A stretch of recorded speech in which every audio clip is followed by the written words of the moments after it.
Food is fuel for your body, your mind, and definitely your sport. But let's face it, nutrition is confusing, and the expectations on girls and women to be thin and have a six-pack are exhausting.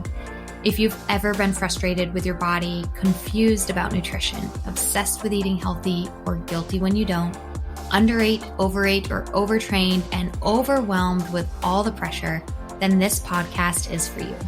Nutrition can be easy. You can take control of it, but it might start with letting go of control by asking for help and making a change.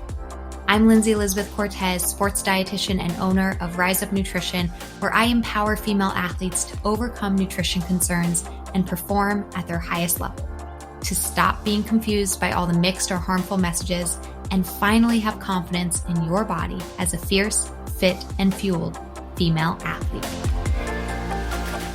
Hey everybody, Lindsay Cortez here, your host of the Female Athlete Nutrition Podcast, sports dietitian, runner, lifelong athlete, and owner of Rise Up Nutrition.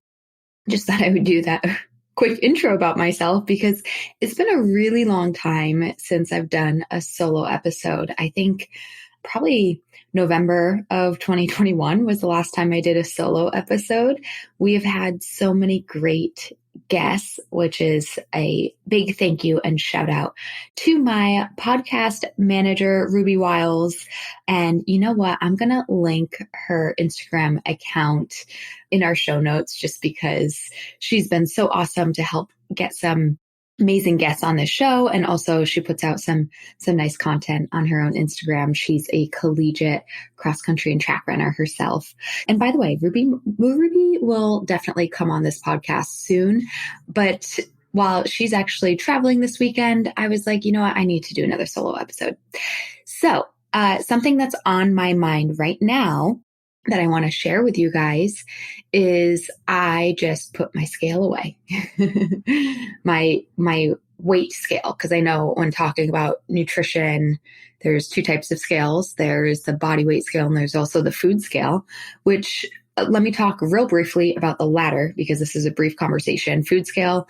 I actually do have one. It's broken. It's been broken forever. I don't know the last time I used it. I've probably only used a food scale for about a month in my entire life. And in that month that I did it, it was mostly a learning tool in order to figure out like, what does an ounce of chicken like visually look like, you know? And then kind of like once I learned that, I didn't use the kitchen scale at all anymore again. And actually, I'm saying that I have one and it's broken. I may have truly thrown it out recently because I was like, this is just taking up space in my drawer and it's broken. So that's how I feel about food scales is I don't think anybody ever needs one. I do not recommend you weighing your food ever, unless it is purely for the sake of just learning. If somebody says like, how much, 3 ounces of protein, you're like, I have no clue what that even looks like. Sure, you could use a food scale for a little bit to learn, but then be done with it. But also there's so many visuals, like I myself on my Instagram account or like so many things online that'll say like 3 ounces looks like the size of a deck of cards. So like go with that, and 1 cup of something is around the size of a baseball. Like you don't need to be weighing and measuring food all the time. Approximations work beautifully. And so similarly, the scale I wanted to talk about a little more in depth today is the body weight scale, which, I guess I can say the same thing. Like, why are we stepping on it every single day or week to figure out the like 0.5, 0.2, 1.7, whatever? It's like, this is an approximation and this is close enough. That, I think we should all take that approach with the scale. So let me first start by saying I don't recommend weighing yourself daily. And I don't recommend you weighing yourself too regularly. And for many people, I don't recommend you weighing yourself at all. Yeah, I think for most of my clients that I'm working with, I'm just like, throw the scale away, put it away. And most of my casual conversations with friends or family members, I say the same thing. I'm like, you don't need the scale. Stop weighing yourself, throw the scale away. But I'll be honest with you, because I don't want to be a hypocrite. I have an okay relationship with the scale personally. And I thought maybe shedding some light on my relationship with the scale might help you understand maybe, what is normal, what is not normal. When do we have to draw that line and throw the scale away? And when might it be okay to have the scale and weigh yourself regularly? So I first want to back up and just think about my relationship with the scale and kind of like when it started. And I was just thinking about it literally 2 seconds before hitting record. I was like, when did I first buy a scale? It's like, I definitely didn't own my own scale in high school. I know that my parents had one in their bathroom, which, you had to walk through their bedroom, the master bedroom, to get there. So it wasn't something that I weighed myself regularly, but intermittently, I would go into my parents' room and weigh myself in there. And then in college, I definitely did not have one when I was in the dorms. Not that I can remember. And then I did live in a house in college with many other girls. We lived in a small house with 5 bedrooms and 6 girls and 1 bathroom. That's a funny time period in my life.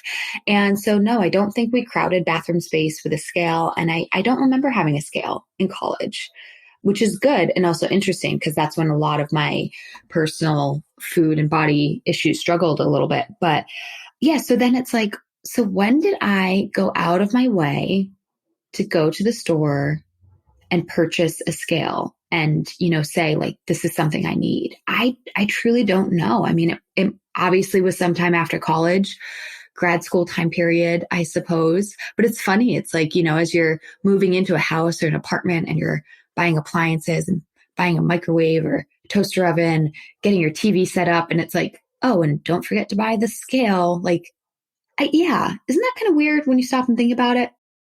Definitely must have been sometime in grad school that I bought a scale. And over the next few years, I definitely used that scale a lot, regularly, probably daily as well. I know even post grad school, I struggled again with my weight. I have some pretty sad journal entries that I can look back on and see where I'm just angry and mad at myself over being a certain weight and then, making ridiculous plans of what I would eat the next day to try and bring that weight down. And then, a journal entry 2 months later that, nothing has changed except that I'm hungry and angry and frustrated and hating myself, even though my weight hasn't gone down. And so I think it was around that time. And I will say, I do think it was a move, once again, moving, that the scale left my house or didn't come to my new house. And that was really important for me. So after that, I went a few years without stepping on the scale at all. And that was really freeing. And that was also very much part of the beginning of a bit more of my like intuitive eating and also intuitive training, because I will say I was injured at this time in my life as well. So again, I don't quite know if it was like an intentional because I'm injured or because I'm frustrated with the scale that I got rid of it, or if it just kind of happened naturally through moving. But in hindsight, I'm like, yeah, good thing during this time of injury and needing to be, not train as much for quite a period of time. It's a really good thing that I put that scale away. And I really leaned into intuitive eating and intuitive exercise as well, because I couldn't follow any structured training plan with this injury. So this was really helpful. And I would say, I think that that's where my guidance and advice to so many people of if you are stepping on that scale regularly, making a habit of it, and if it's therefore affecting your decisions about what to eat that day or the next day, if it's affecting your mindset, if it's affecting how you feel about yourself and your self-worth, then this is a time to throw the scale away. Literally, why not? I mean, how much does it cost? Okay, just throw it away. You can absolutely hide it, put it in a top shelf in a closet. But unfortunately, I know many of us get in our moods and we're going to go find it. So that's why I'm kind of like, no, I think you really have to like throw it away. You could smash it as well. That's a fun therapeutic exercise. When I worked at the University of Georgia, we had a smash the scale day. Of course, you do have to like be very careful of shattering glass. So we put the scales in these like bags, I guess, plastic see-through bags, so people could smash it with this big hammer, but then all the glass shards and everything would like not get in anybody's eye because it was in a bag. So anyways, that could be a therapeutic exercise for you if done safely under precaution. Smash that scale. Also, I'll just share another thing we did when I worked at the University of Georgia, which was really awesome. We like took the scale apart and just where all the numbers are. Well, this only works with an old school scale. Sorry, but it's still a fun exercise. You know, when you used to step on a scale and it's like the numbers would like rotate around as opposed to a digital scale, you can literally take the scale apart and like put a new piece of paper in there, and we would step on the scale, and instead of numbers rotating around and landing on something, it was words. And it was like, you are beautiful, you are worthy, you are just enough today. And that was awesome. So if you want to get an old school scale and just do a weekend project like that, I would highly recommend it. And then I would say, yeah, go ahead and step on that scale every day and tell yourself you are worthy, you are beautiful, you are enough, and whatever other uplifting words you need to hear. Honestly, I might go do that. I might like Amazon right now and buy like an old school scale like that and do that. So I digress. I strongly recommend that if you are in a place that this scale is affecting you day to day, week to week, if it's on your mind, what you weigh, you're feeling that pressure to lose weight, gosh, we should flip this as well, because some people really, really feel that pressure to gain weight and gain muscle. And I do not want to discredit that it is a very similar psychological experience of when you're not seeing the right number of how much that can affect you. So put that away and lean into how your body is feeling. If you're feeling good in your body, you're training how you want to, you are living happily day to day, you are engaged in your relationships, you are eating the food you want and that feels good for your body and that nourishes you and satisfies you, then nothing is wrong. Nothing is wrong. And we do not need some external number to try and manipulate us into thinking that something is wrong, because nothing is wrong. So that is my advice 90% of the time. You don't need the scale. Tune into your body. The other 10% of the time is really just coming down to an individual response and your relationship with the scale. And if it doesn't negatively affect your mindset, then I guess there's no problem with it, you know? And if you're just looking at that number as data. And fortunately, the last few years of my life, that's what it's been. It's just been data. To me, even knowing at this point in my life that I've been a variety of weights, it's kind of interesting to be like, oh yeah, that's the weight I was in high school. This is what I was when I was injured. This is what I was when I was training for a marathon, but I was really young. This is what I was training for another marathon. This is what I was when I was lifting heavily. This is what I was when I wasn't training at all. Like, and it's kind of just, to me, it's just like all these different data points, and I'm not putting any labels and I'm not passing any judgment on myself at this point in my life, but it's just interesting data points. And so recently, as I was last year pregnant, I actually did get a scale. So I didn't have one. And then I got one because I was interested from a data perspective to see my weight gain journey through pregnancy. And it was cool. But if I'm being completely honest, there were points when it actually wasn't good for me, including in the beginning, because I had that fear of like, what if I gain too much weight too fast? Oh, that was a frustrating fear and stupid. But I did have that thought. So I was checking my weight, not every day, but about once a week, because I was interested to see my weight gain. But then I even still was like, I was happy to be gaining weight, but then I was like, but am I gaining too much too fast? That was in the beginning. But then I kind of let go of that and was like, nope, this is right. I'm supposed to be gaining weight. And it was a cool data point for me. It was cool to see that change. However, there came a point again towards the end of my pregnancy where, you know, during pregnancy, I am going to share the numbers really quickly. They give advice like throughout pregnancy, you should gain 25 to 30 pounds. And yeah, towards the end, you start fearing, well, what if I gain more than that, right? What if I gain 35? What if I gain 40? And there are many women and their pregnancy experience that gain 50, 60, 70 pounds throughout pregnancy. And guess what? That's okay. It's okay because you're having a baby, you're creating life, and whatever it takes for your body to get there and to do that, that's what it takes, right? But when you read the books and it tells you 25 to 30 pounds, it implants that thought in your head. And so we begin fearing or worrying about the what if I gain 35? Or if you do gain 35 pounds, you think, oh my God, I've gained too much. And then what are you going to do? Diet while you're pregnant? No, you're not. And please never do that. Okay, fans, I'm going to pause this conversation to let you ladies know about the Rise Up Nutrition Coaching Program. We have a lot of ways that we can help clients here at Rise Up Nutrition, and this is one of 2 amazing opportunities to get the direct help you need. With our team of sports dietitians, this program helps adult female athletes fuel to perform without strict dieting. How good does that sound? Finally, you will understand nutrition for day-to-day training, eat intuitively with foods that you love, and be race day or competition day ready with energy and confidence. We have more details about what's included and how we can help on our website, riseupnutritionrun.com/group coaching. Links are in the show notes. But I quickly want to share what a few of our clients have said about their experiences in this program so far.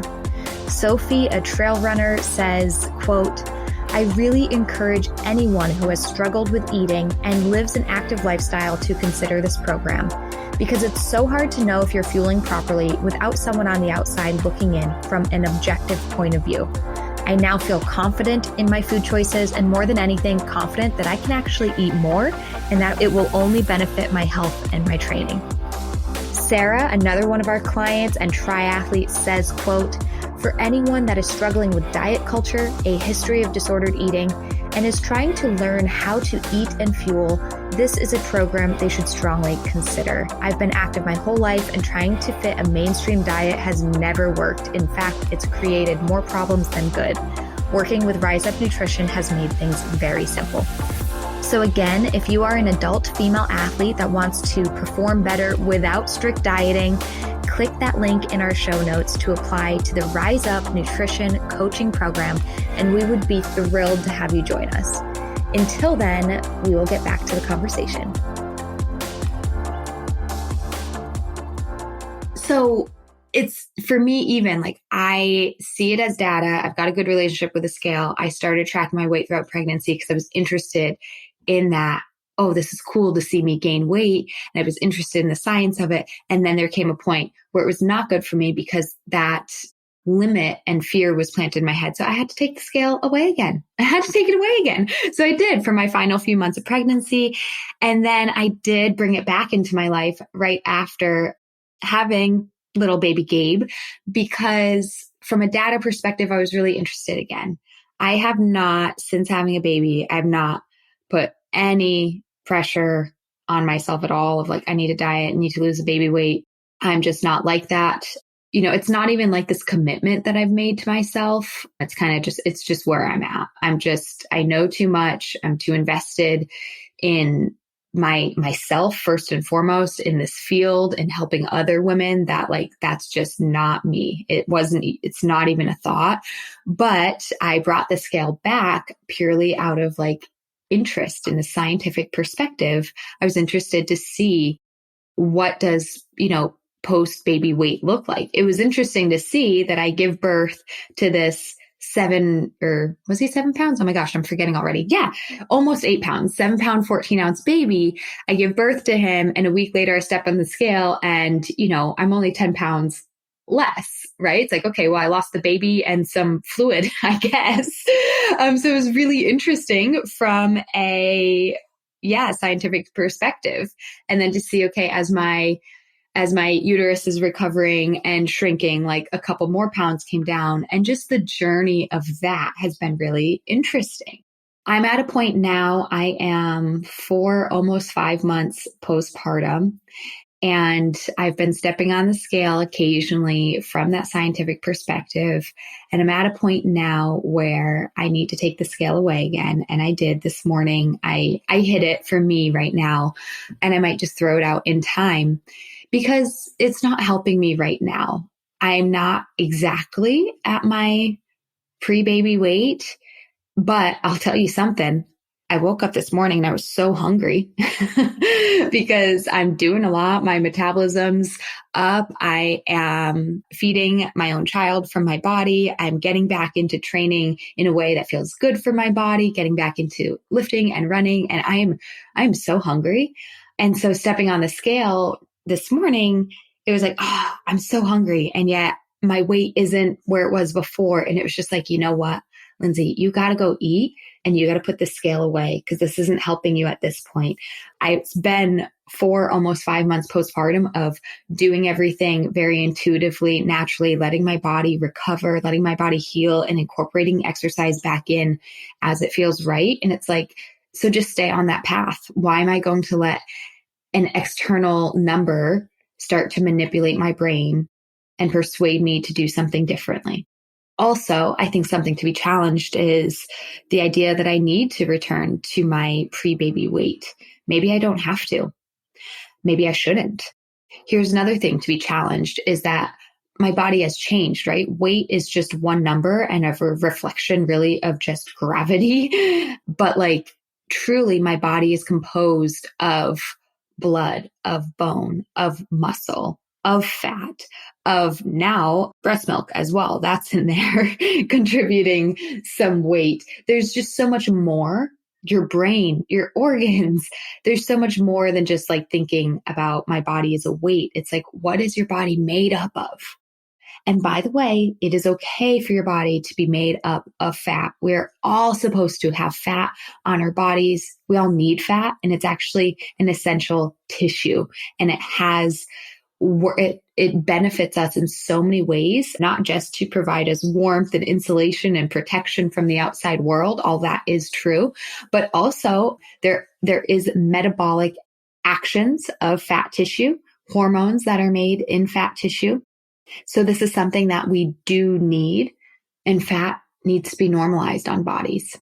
But more so than that, it's just like, yeah, my body composition changes over time too. Just like weight can change over time, body composition changes over time. So who's to say that just because my weight isn't what it was before, that my body is worse because of it? That's not inherently true. So the scale is gone now, again, from my house. It is put away, and this is the right decision for me. And I hope that just in sharing that, it gets you to think about your relationship with the scale and maybe even challenges you. Like I mentioned, 90% of the people, 90% of the time, I'm saying just like, don't worry yourself, put the scale away. But then there's that 10% where maybe it's okay. And again, from my personal experience, that 10% where maybe it's okay is coming from, if this is just a data point, if you can really look at this objectively and view it as science and really take all the drama out of it, all the subjectiveness, all of the judgment, all the assumptions. If you can take all of that out of it, then sure, you can keep a scale in your house. But even me and where I'm at, it's like, I'm pretty good. I'm like, sure, I can have a scale in the house. I'm pretty objective. But then there's these time periods where it's like, oh my God, I'm not. I am being subjective. I am kind of judging myself, even if just for a moment, even just for a second. Is that worth it? So for the 10% of you that do have a perfectly fine relationship with the scale, I might ask you, how is it helping you?